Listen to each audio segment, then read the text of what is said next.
Welcome back to another episode of Harmonious at Lunch, the show that fuels your business success. I'm Brandon Gano, your host and guide through the world of harmonious business growth. Today, we're unlocking powerful strategies with industry experts to help your business thrive. If you're a business owner, entrepreneur, or executive, you are in the right place. Join me and our incredible guest today on the journey to clarity, growth, and success. It is time to revolutionize your approach to business. Let's dive in with another episode of Harmonious at Lunch. Welcome back to some more bite-sized business advice. We got a good one today. We're going to talk about all the conflicts you have in your life and in your business and how to not screw them up. At least that's the goal. So we're going to see how we can unpack that in 15 minutes. But I have a guest expert with me, a conflict to growth expert, which is super interesting. I'm excited to see what that means. I've never met one of those before. Her name is Kat Newport. Kat, before we go any further, welcome to the show. Thanks for being here. Thank you so much for having me. I'm really excited, Brandon. So conflict to growth expert. That's interesting. But talk to me about conflict. It's one of those things when you own a business or you are a human being. So yes, this applies to everybody.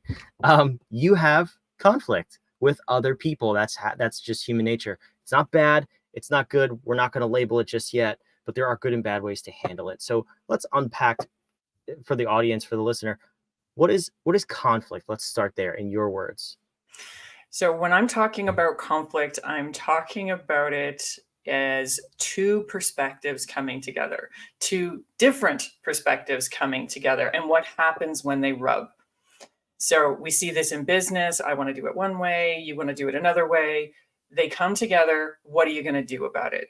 And that's where it can become healthy conflict or unhealthy conflict, to your point.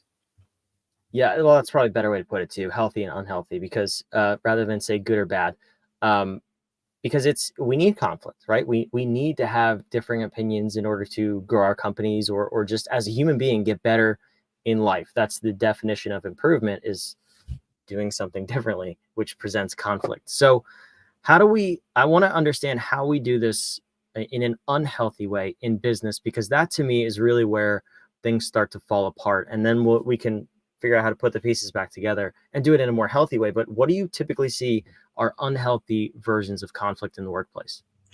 So unhealthy versions can get attached to a couple of things. So the first one that comes to mind is the hot reactor. So somebody who looks at conflict sees it as, and I hate to use this word, almost as an ego sort of hit, going, oh my gosh, somebody's coming at me with a different idea. They don't agree with me, and boom, off they go. I've seen this in organizations as yelling. I've seen this as shunning. I've seen this as gossiping. I've seen this becoming huge HR nightmares. Just absolute nightmares. And this can happen at any strata. I've seen it happen, relatively, low-level colleagues versus, leadership C-suites where the battle rages and we have these clash of the titans kind of things.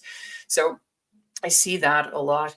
I also see leaders who are insecure when they deal with conflict, just shutting down all conversations around the conflict, trying to keep the peace, which then shuts down innovation.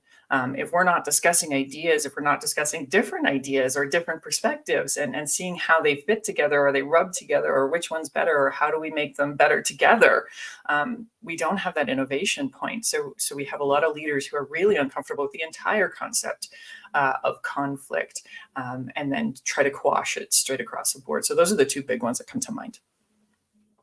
And that's interesting because I feel like a lot of people would probably tend to, if they're not themselves the hot reactor, they would probably just try to squash it, right? Is that what you find is one of the more common ways to address conflict or deal with conflict? These are the two polars, right? So if we're looking at polarized thinking, there's the avoider. Yeah. I don't want to deal with it, so make it go away. And then there's the hot reactor. But we have, of course, that entire sort of shading of gray that goes between the two of them. We also are dealing with human beings here. So what might be a hot reaction point for me one day and lead me to blow my mind, another topic on another day when I'm in a different frame of mind or something else is happening in the organization or something else is happening in my personal life, I might then become an avoider.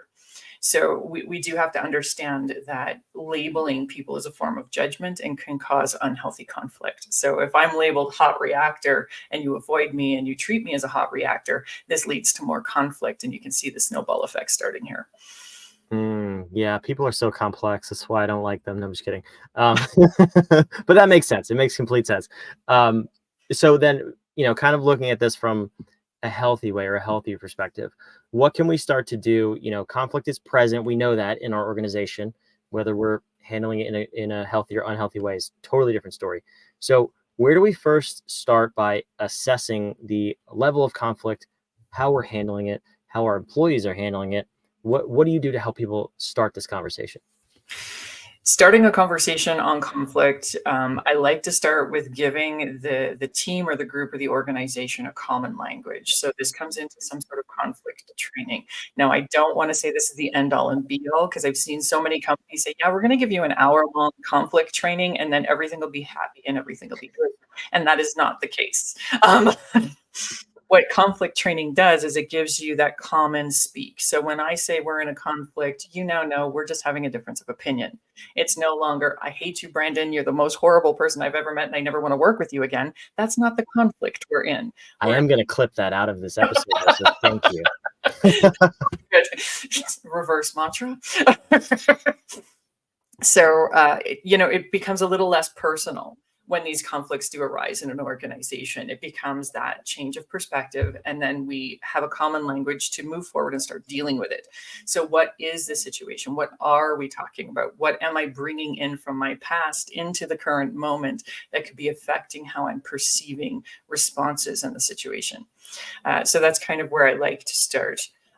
When I'm dealing with a whole organization. With individuals, it's a little bit different. I do like to do conflict coaching, which is more of a one-on-one approach, which really takes a look at how you as an individual looks at conflict and how you show up in conflict, and honing and refining skills to manage conflict. So this is really great for up and coming leaders. This is really good for leaders who've been doing it a while and might need to brush up and polish up some skills a little bit in that arena.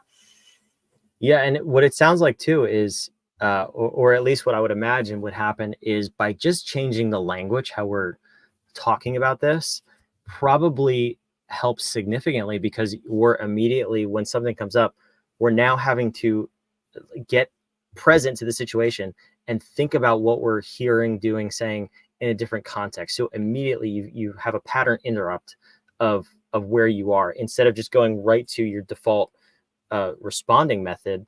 You're taking a step back, you're taking a pause. How much does that pause even just help in the handling of conflict?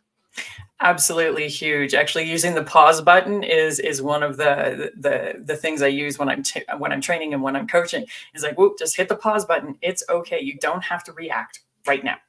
You can just take a moment and back off. So hitting pause, picking the right time and place to have that conflict after you're able to unpack the situation and measure your emotions and all of that can sometimes be a huge game changer. And once you've hit that pause button, you really need to look at how you're going to engage after that. So, what are the new skills you're going to apply? What are the skills that have been serving you well and are good and healthy skills that you're going to use in this situation?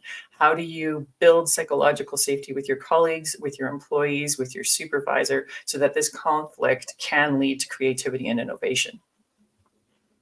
Yeah, and that too is, it sounds like very important, from just saying, I'm responsible for my own actions, interpretations, and thoughts, which you have the power to change a relationship. One person has the power to change it. I think the dangerous part is then relying on someone else seeing your point of view. That's probably where a lot of this comes from too, is if you bring something up to a coworker or a supervisor, an employee, and you're just worried about how they're going to react, well, you can't control them. So when you start to bring these new strategies in for dealing with conflict, for how you show up in conflict, what are some of the things that you have people do, or you have them be present to, in order to manage that situation so it doesn't blow up? The first one that comes to mind is, instead of reacting, instead of relying on the old habits, respond with curiosity. Respond with the question, oh my gosh, Brandon said something to me that I don't agree with. I'm going to go, what do you mean by that? How does that apply in this situation? How does that work if we bring in accounting? How does this work for our production team? How does this look at if we look at it 3 months or 3 weeks down the road? Can you explain it more to me? So instead of saying, no, that's a stupid idea, don't ever do that, I'm responding with that curiosity and deepening my understanding so we can start leveling off. It gives you affinity for me. It gives me the information I need so we can move forward together, because conflict is relational. And as much as people don't want to hear it, you do have relationships with everybody you work with. You spend most of your waking hours with people you work with, not with your family, not with your children. These relationships, while not necessarily deep ones, they are impactful just because of the duration of time you spent with them. Yeah, and it's that human component that we can't get around, and we shouldn't want to get around too. It's building a collaborative environment is much more healthy than really a destructive environment or anything else. It's just getting each person to understand that and get them there on their own. So how do you go through that process with your clients and with large organizations where there are more people? Because what I would imagine is there's probably a few people in the crowd that are inevitably the my way is right, I don't care what anybody says. So how do you really get them up to speed? Because I would assume once you get them on board, everybody's on board.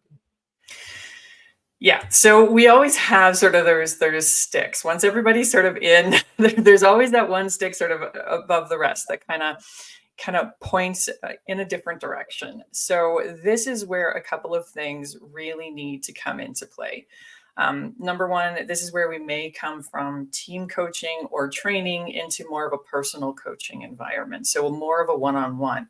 What is your internal dialogue about this? Why do you have to win, for example? Really unpack that. We also have to look at it from a leadership and a human resources perspective. What are the leaders doing to ensure that this individual does what's in the best interest of the organization and not what's in the best interest of the individual?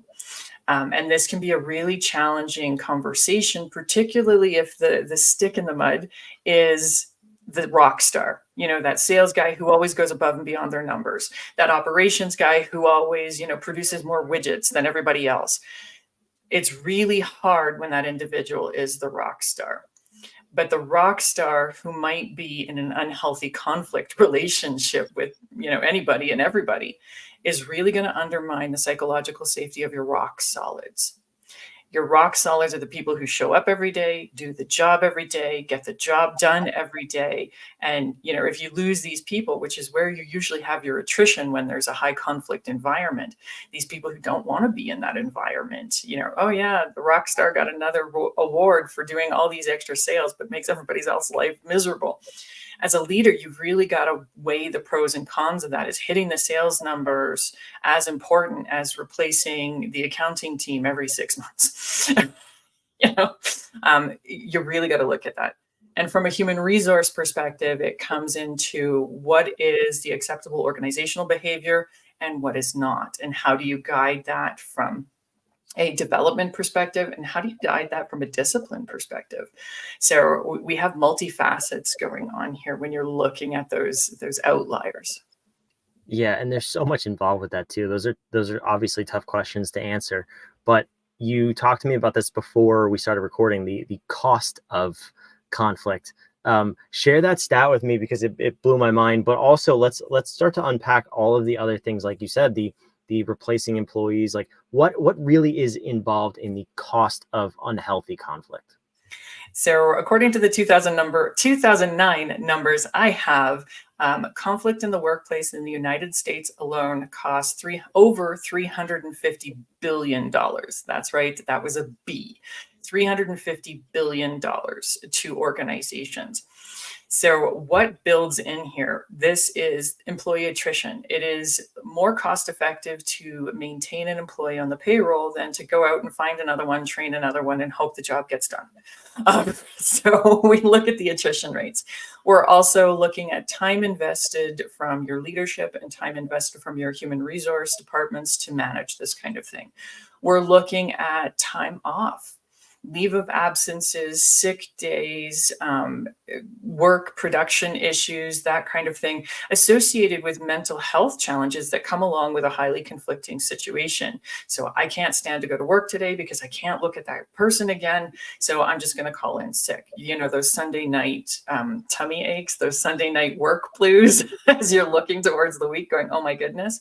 So that comes into play there as well. And this also includes lawsuits. So if you're in a unionized environment, this is your grievances on level 1, level 2, arbitrations. This is going straight into the court systems as well. So you've really got to pay attention. Is your rock star and keeping that rock star with an unhealthy conflict matrix really saving your company money or making your company money when all these other things could potentially be happening? Yeah, absolutely. And I'm curious, the 2009, did they stop measuring because it just got too expensive to measure? What? Why haven't we measured this in 15 years? I'm sure there are. My numbers are out of date, and COVID did throw, of course, a bit of a monkey wrench into that as well. So we have 2-3 years where the numbers are just kind of because of global things.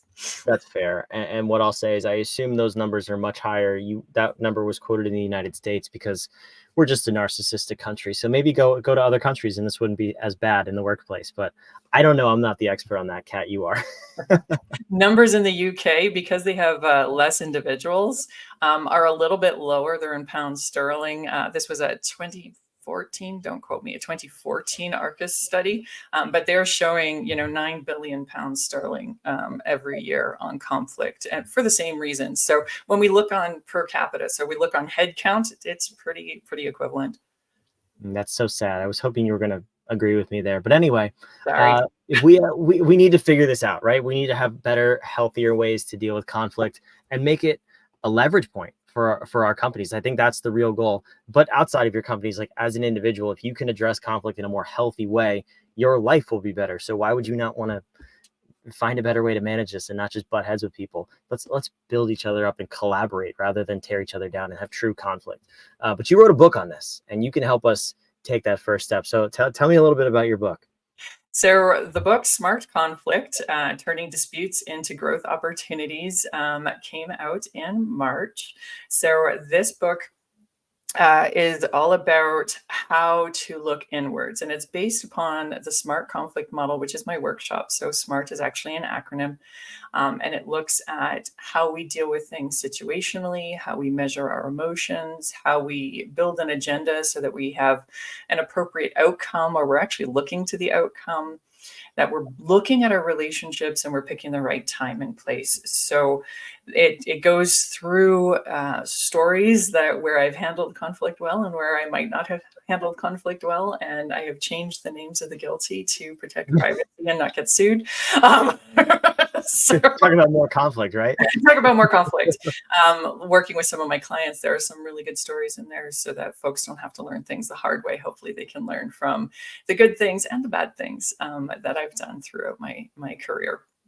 And then take some time to self-reflect, because there are some questions that are really deep to ask. So what are you doing? How are you showing up in these conflict situations? So it's quite comprehensive. That's awesome. I would definitely recommend going to check that out. It's smartconflictbook.com. If you're watching, it's on the screen. Wherever you are, though, it's down in the show notes and description down below. You can go grab a copy of the book. But Kat, you said there's questions in the book, which leads me to my final question, which we believe at What If, powerful questions get you powerful answers. So I love that you've incorporated that throughout your book to really get people thinking of how they can show up and manage conflict better in their own lives. But for this episode, around what we talked about here, what would you want to leave the listener with in terms of anything, how they're handling conflict, how they show up, how they manage it? What is that one question you want someone to go take the rest of the day and just think about and see if they can get that powerful answer in their life? The question I would have people think about, either for past conflicts or the conflicts that are coming up, because they're always coming. How can you approach this conflict with curiosity? What curious questions can you ask to change the trajectory of that conflict? Okay, it's my new mission to have this episode have 350 million downloads, because that one question could change the course of this country in its present moment. I hope everybody sees that, hears that question, and takes that into their daily lives. Because Kat, you're right. I mean, that one question is so powerful. I love it. Thank you for being an amazing guest on the show. Thank you so much for having me. This has been great.